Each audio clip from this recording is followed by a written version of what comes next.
मित्रों, आनंद हो प्राण साधना के बारे में हम बात कर रहे हैं।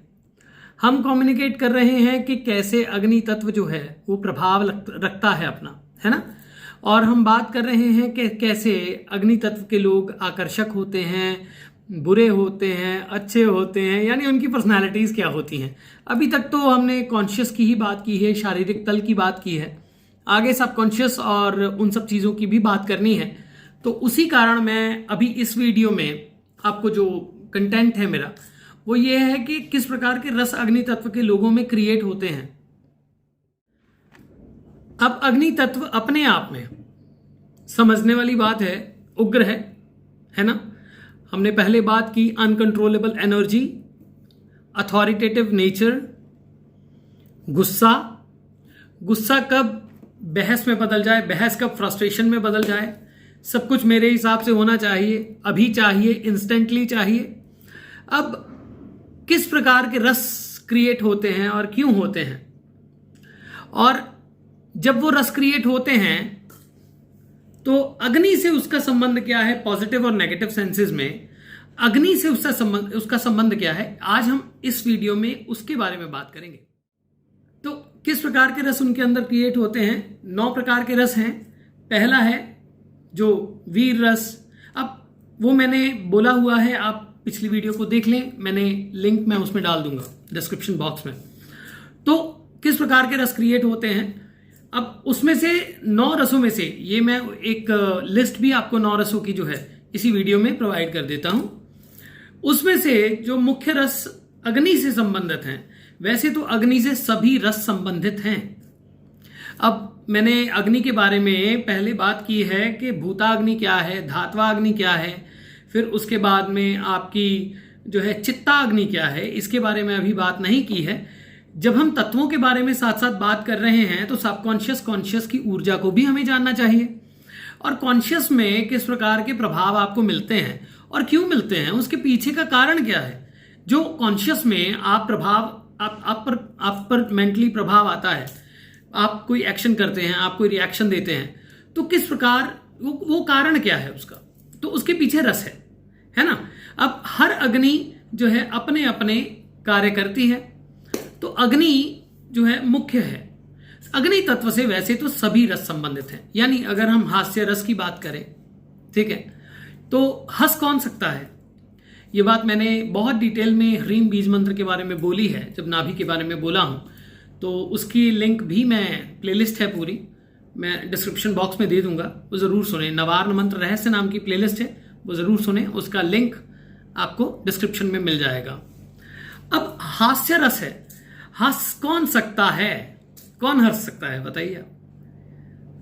हंस वही सकता है जिसकी नाभि जागृत है, हंस वही सकता है जिसके अंदर प्राण है, हंस वही सकता है जिसको निर्भयता है, हंस वही सकता है जो मस्त है।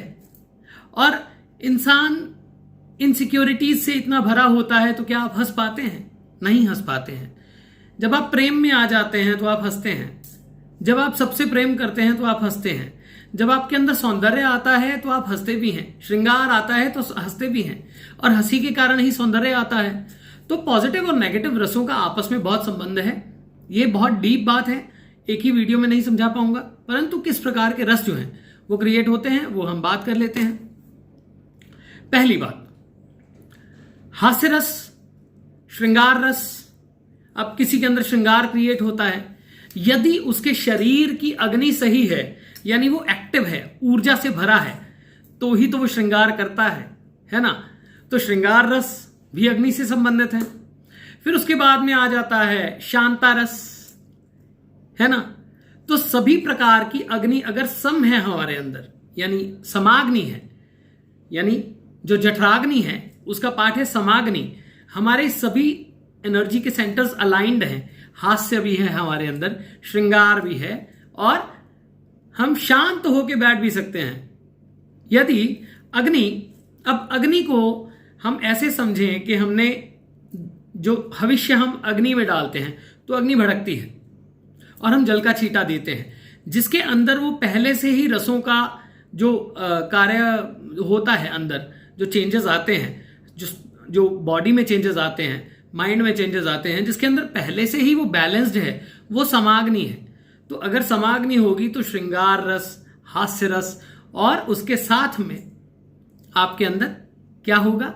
उसके साथ में आपके अंदर होगा शांता रस।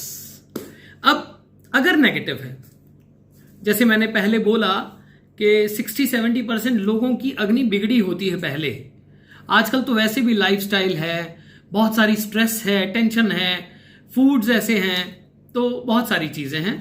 तो जिनकी अग्नि बिगड़ी होती है, जब अग्नि उनकी बहुत, या तो ये समाग्नि, विषमाग्नि और मंदाग्नि।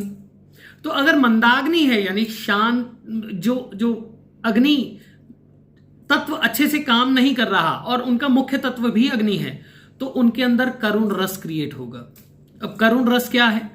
करुण रस है कि हर वक्त निराश रहना, परेशान रहना, हर वक्त इमोशनली अनस्टेबल रहना, कुछ काम करना है पर नहीं कर पा रहे हैं।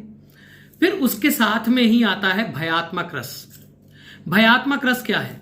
भयात्मक रस अग्नि की मंदाग्नि से ही संबंधित है। मंदाग्नि ये सबकॉन्शियस की साइंस है, आगे बहुत डिटेल में हम इसके बारे में बात करने वाले हैं, हर एक तत्व के बारे में। तो ये रसों की विद्या को समझ लो दोस्त।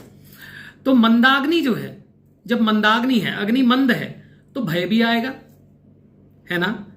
भय भी आएगा, और जब भय आएगा, परेशानी आएगी, तो अल्टीमेटली आप जो हैं वो उसको पूरा, कोई भी कार्य को पूरा करने से पहले इनसिक्योर होंगे, डर होगा। अब इसका संबंध मणिपुर चक्र से तो है ही, भयात्मक रस का। इसका संबंध मूलाधार से भी है। ये हम मूलाधार की चला रहे हैं एक प्लेलिस्ट, वो भी आप देखिएगा। अभी आने वाले टाइम में मैं और वीडियोस उसकी दूंगा आपको। तो भयात्मक रस। फिर तीसरा आता है विभत्स रस। विभत्स रस, फ्रस्ट्रेशन। विभत्स का अर्थ क्या है? विभत्स का अर्थ है फ्रस्ट्रेशन। आप किसी चीज के लिए फ्रस्ट्रेट हो जाते हैं, यानी मैंने पिछली वीडियो में जैसे बात की कि अग्नि तत्व के जो लोग हैं, कब उनकी ऊर्जा बदल जाती है, कब उनकी ऊर्जा से लबालब होना फ्रस्ट्रेशन में बदल जाता है, धागे भर का फर्क है उसमें, तो ये पता ही नहीं चलता। तो तब रस क्रिएट होता है अंदर, विभत्स रस। अब बहुत सारे मंत्र ऐसे हैं जो आपके अंदर विभत्स रस क्रिएट करते हैं, अग्नि आपकी भड़काते हैं, वो अलग बात है, वो भी बात करेंगे। फिर उसके बाद में आता है जी वीर रस। ठीक है, अब वीर रस का पॉजिटिव और नेगेटिव दोनों के साथ संबंध है। अगर वीर रस विभत्स के साथ मिल जाए, अगर वीर रस भयात्मक के साथ मिल जाए, अब भय के कारण एकदम से आपने कोई स्टेप उठा लिया, बीच में फ्रस्ट्रेशन थी, पीछे काम अग्नि कर रही है, बन रस रहे हैं, और आगे आपका एक्शन है, पर पीछे उसके थॉट है, वो थॉट आपको डरा रहा है। अब अगर वो आप निर्भय हैं, यानी आपको कोई भय नहीं है, ठीक है, आप अभय हैं, ठीक है, निर्भय हैं, अभय हैं, तो आप भयात्मक रस से परे हैं। और भयात्मक रस से परे हैं तो वीर रस अपनी अलग फॉर्म लेगा। फिर आप सोसाइटी के लिए वीर करेंगे, फिर आप आगे की फ्यूचर की चिंता नहीं करेंगे, और आप जो सोसाइटी के लिए कर सकते हैं वो करेंगे, या किसी भी अच्छे काम को पकड़ेंगे और उसको निर्भयता से जो है उसको पूर्ण करेंगे। तो फिर ये वीर रस हो गया। परंतु वही वीर रस अगर उदंडता में बदल जाए, यानी अगर आपको वीर रस जो है आपके अंदर, वो एक तो है वीर रस जो है किसी का रक्षण करना, किसी को बचाना, किसी की समस्या को सॉल्व करना, किसी की हेल्प करना, यानी अगर कोई समस्या में है तो उसकी हेल्प कर दी आपने, हर मुमकिन स्टेप उठाया उसकी हेल्प के लिए, तो वो वीर रस पॉजिटिव है। ठीक है, अब अगर वही विभत्स में बदला हो और डिस्ट्रक्टिव हो जाए तो आपको भय ही नहीं, मैं तो करके दिखाऊंगा, कर लो जो करना है ना, है वो भी वीरता, परंतु क्या वो पॉजिटिव है? वो डिस्गस्ट से भरी हुई है, तो वो वीर रस नेगेटिव सेंस में चला जाता है। फिर आ जाता है अद्भुत रस। अद्भुत रस का समाग्नि से ही संबंध है। अद्भुत रस है जो कि सीधा आप किसी भी चीज के लिए किंग कर्तव्य विमूढ़ हो जाते हो, यानी आप किसी कार्य को पूरा कर रहे हो और आप इमोशंस को बीच में नहीं आने दे रहे, परंतु फिर भी वो काम पूरा हो रहा है। और जब वो पूरा हो गया और आपको लगा कि ये मैंने कैसे कर दिया, तो वो अद्भुत रस है। उसका संबंध अग्नि से है, वो चित्ताग्नि से है। अब उसके बाद में ये मैं क्यों बोल रहा हूं ये सब बातें, क्योंकि मैं चाहता हूं कि आपको रसों का संबंध आपके तत्व से भी पता लगे। अब उसके बाद में आ जाता है रौद्र रस। रौद्र रस क्या है? रौद्र रस संहार तत्व से संबंधित है।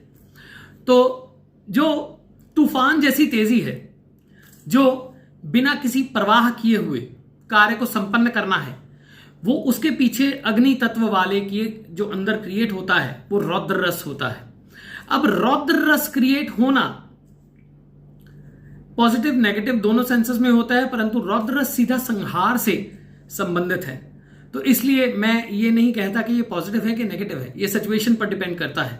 परंतु आप हो सकता है किसी अच्छी चीज के लिए संहार कर रहे हो, आप हो सकता है किसी कारण से, अब काली ने, महाकाली ने खड्ग उठाई, दैत्यों का नाश किया, संहार किया, है ना, और वही देवासुर संग्राम हुआ तो उधर से जो है दैत्य भी उठ के अपना रौद्र रूप दिखाने लगे, तो वो नेगेटिव भी था।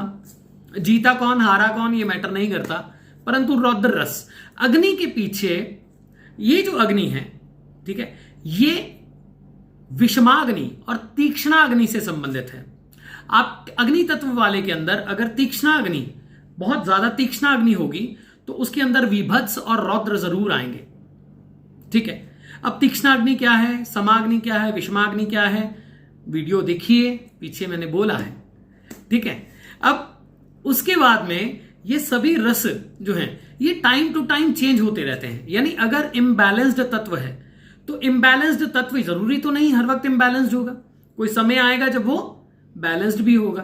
परंतु अगर हम उसको बैलेंस करना जान लें, यानी स्वर साधना समझ लें, हम अपनी रस साधना समझ लें, हम फूड कैसा खाएं कि हम बैलेंस्ड ही रहें, और किस प्रकार का मंत्र जाप करें कि हम बैलेंस्ड ही रहें, और हमारा और कौन सा तत्व है जो बैलेंसर है, ये भी जानना बहुत जरूरी होता है। बहुत सारे लोग हैं, जैसे किसी का जल तत्व है परंतु उसके अंदर अग्नि ज्यादा हो सकती है, और बहुत सारे लोगों की कुंडली में ऐसी, या फिर नक्षत्रों का कुछ ऐसा वो होता है कि कोई उनका तत्व जरूर होता है परंतु पूरी तरह जागृत नहीं होता। तो ये अलग अलग बातें हैं, परंतु मुख्य रूप से जो सामान्य बात है वो नॉर्मली आप ये चीज देखेंगे।